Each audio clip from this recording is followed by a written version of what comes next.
वह मेरे पड़ोसी थे, अक्सर घर आते रहते थे। शरीर से काफ़ी भारी भरकम थे और खाने पीने के शौकीन। घर में घुसते ही कुछ खाने की फरमाइश ज़रूर करते। कुछ खाने को ना भी मिले तो चाय तो ज़रूर ही पीते।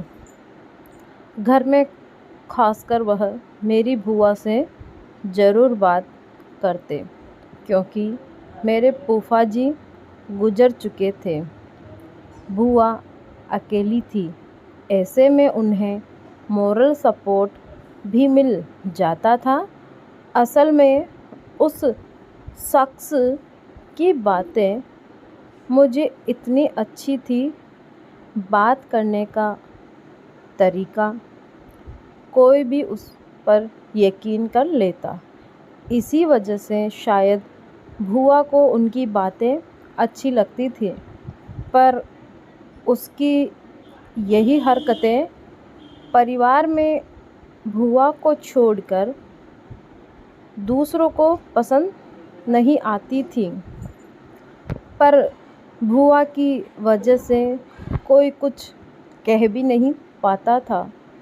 वह बुआ के ससुराल वालों की तरफ से दूर के रिश्तेदार भी लगते थे, इसीलिए भी शायद ऐसा होता हो। वह दिन मुझे अच्छे से याद है। बारिश हो रही थी, ज़ोरदार झमाझम बारिश देख मम्मी ने स्कूल जाने से मना कर दिया। अब बचपन में स्कूल ना जाने के लिए मम्मी ही कह दे तो कौन खुश नहीं होगा, इसीलिए मैं भी खुश हो गई। साथ साथ मेरे भाई भी बारिश में स्कूल नहीं गए। वैसे मेरा एक छोटा भाई था जो हमेशा मुझसे बड़ा बनने की कोशिश में लगा रहता, और दूसरा बड़ा भाई भी था। फिर हमने बारिश के मौसम का लुत्फ़ उठाया और रूम में टेंट बनाकर अब खेला, खूब खेला। खेलते खेलते मैं सो गई और जब उठी तो दोपहर के 3 बज चुके थे। बारिश तब तक रुक चुकी थी। मौका मिलते ही भाई भी घर से बाहर घूमने निकल गया। मम्मी सो चुकी थी। मौका देख मैं भी घर से बाहर निकल गई। मुझे लगा मेरा भाई और बाकी पड़ोस के बच्चे बाहर खेल रहे थे, लेकिन जब बाहर गई तो वहाँ कोई नहीं था। मैं वह सारी जगह छान मारी जहाँ वह हो सकते थे, पर मेरे हाथ कुछ नहीं लगा। मैं उनका इंतज़ार करने लगी। बहुत देर तक कोई नहीं दिखा। बगल में एक बांस की पर्ची पड़ी थी। मैंने उसे उठाया और गीली मिट्टी से कुछ कुछ ड्राइंग बनाने लगी। तभी पीछे से अचानक भारी आवाज़ आई। मैंने पलट कर देखा तो वही अंकल थे, वही जो बुआ से अक्सर बात करने आते थे। मैंने कहा, जी अंकल। उन्होंने पूछा, तुम्हारे फ़ौज कहाँ हैं? आज अकेली खेल रही हो? मैंने कहा, पता नहीं बाकी लोग कहाँ चले गए। क्या आपने देखा है वह कहाँ खेल रहे हैं? कहीं आपके घर की तरफ वाले मैदान में तो नहीं खेल रहे? लेकिन वहाँ तो मम्मी ने जाने से मना किया है। उन्होंने मेरी बातों का जवाब दिया, नहीं, वहाँ नहीं है, पर मैं जानता हूँ वह कहाँ खेल रहे हैं। मैंने कहा, सच में? आप जानते हैं वह कहाँ है? उस अंकल ने अपनी गर्दन हिलाई और कहा, चलो मैं ले चलता हूँ। पर मैंने मना कर दिया। मेरे घर के बगल में एक दुकान थी। वह अंकल वहीं जाकर बैठ गए। दुकान वाले से कुछ बात करने लगे। थोड़ी देर बाद उन्होंने मुझे फिर आवाज़ लगाई। मैं उनके पास गई। उन्होंने मुझे अपनी गोद में बिठाया और फिर कुछ कुछ बात करने लगे दुकानदार से। धीरे धीरे उन्होंने अपना हाथ मेरे फ्रॉक के अंदर खेलना शुरू किया।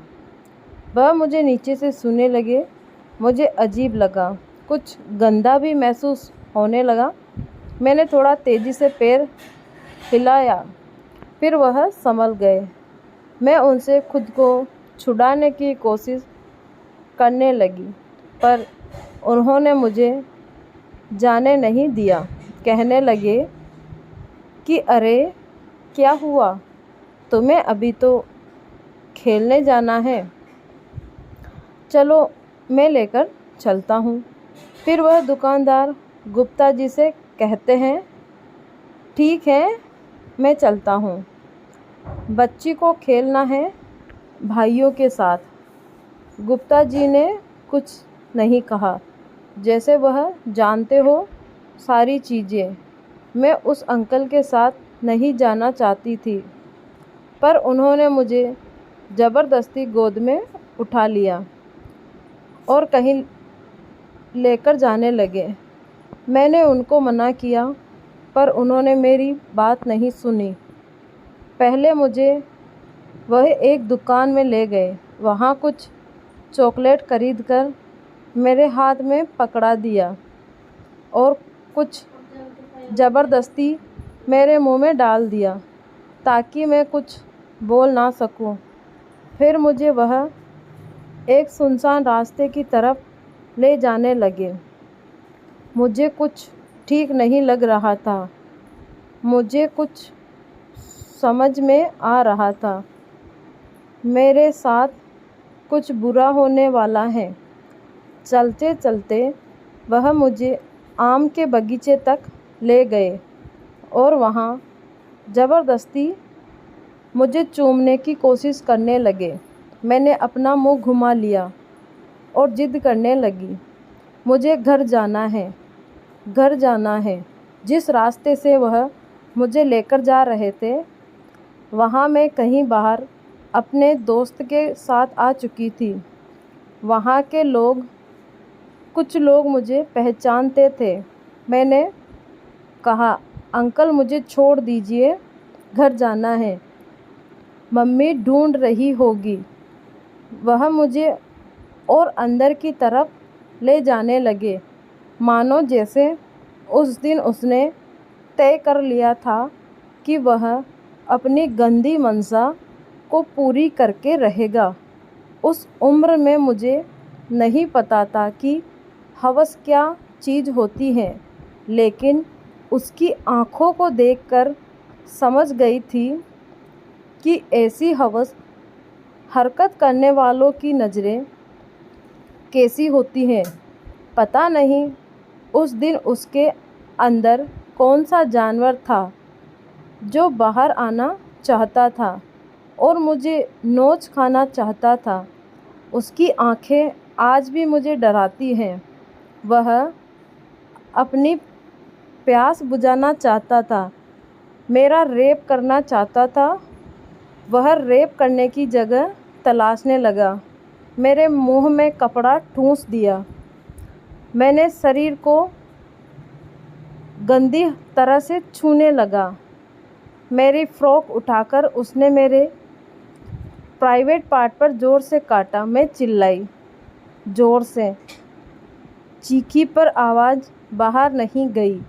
वह मेरे तक ही रह गई, क्योंकि उसने मेरे मुंह में कपड़ा जो ठूंस रखा था। मेरे हाथ से उसने चॉकलेट छीना, फिर चॉकलेट का पॉकेट फाड़ा, मेरे प्राइवेट पार्ट पर लगाया और कुछ करने की कोशिश की। तब तक कोई बगीचे की तरफ उसे कोई आता हुआ दिखा। उसने मुझे छोड़ दिया। मेरे मुंह से कपड़ा भी निकाल दिया और मेरे आंसू पोंछकर मुझे गोद में उठाया और आगे ले जाकर छोड़ दिया। जब 8 साल की थी तब उसने सीने पर हाथ फेरा, फिर पेट पे हाथ डालकर कुछ तलाशने लगा। कहा, खुद से घर चली जाओ, कहीं रुकना मत, सीधा रास्ता है। मैं रोते रोते अपने घर पहुंच गई। मम्मी ने देखा, पहले 2 थप्पड़ लगाए और गुस्से में पूछने लगी, कहाँ थी? शाम हो गई है, किस से पूछकर बाहर गई थी? मैंने कोई जवाब नहीं दिया। बोलती भी क्या? मेरी हालत उस वक्त कुछ बोलने की भी नहीं थी। मेरे साथ क्या हुआ और क्या हो सकता था, मुझे इसका इल्म भी नहीं थी। मैंने कुछ नहीं बोला। फिर हाथ पैर धोए, कमरे में गई और सो गई। मम्मी को मेरा व्यवहार कुछ अजीब लगा। उन्होंने मुझे जगाया और पूछा, क्या हुआ? मैंने कुछ नहीं बोला। कई महीने बीत गए। मैंने अपनी बात किसी को भी नहीं बताई। मेरे साथ क्या हुआ है, मैं किससे गुजर रही हूँ, मैं क्या महसूस कर रही हूँ, हर रोज़ किसी तरह से गुजर रही हूँ। क्या मेरी उम्र इतनी थी कि मैं दर्द को छुपा पाती? सिर्फ 8 साल की थी, सिर्फ 8 साल। क्या सच में बता पाना इतना मुश्किल होता है? बचपन में ही मैंने कैसे यह तय कर लिया कि मेरे साथ जो हुआ उसमें मेरी गलती थी। मेरे साथ बिल्कुल ठीक हुआ। और तो और उस घटना के बाद मुझे लगता था मैं एक गंदी लड़की हूँ। एक गंदी लड़की क्या होती है, यह सब मेरे दिमाग में आया कहाँ से? मैं 14 साल की इस हादसे को अपने अंदर क्यों दबाई हुई हूँ? मैंने कभी किसी को बताया क्यों नहीं? शायद मैंने बताया पर किसी ने समझा नहीं। क्यों नहीं? मैं यह दावे के साथ कह सकती हूँ कि मुझ सी ऐसी 1000 लड़कियाँ हैं जो खुद को अपने साथ हुई प्रताड़ना का शिकार मानती हैं। उस बात को 14 साल बीत गए हैं, पर खुद को कैसे समझाऊं? जो हुआ उसे भूल जाऊं? क्या बोलने से सब ठीक हो जाएगा? दोस्तों, इस कहानी को इतना शेयर करें ताकि जितनी भी लड़कियां हैं सब सतर्क हो जाएं। धन्यवाद।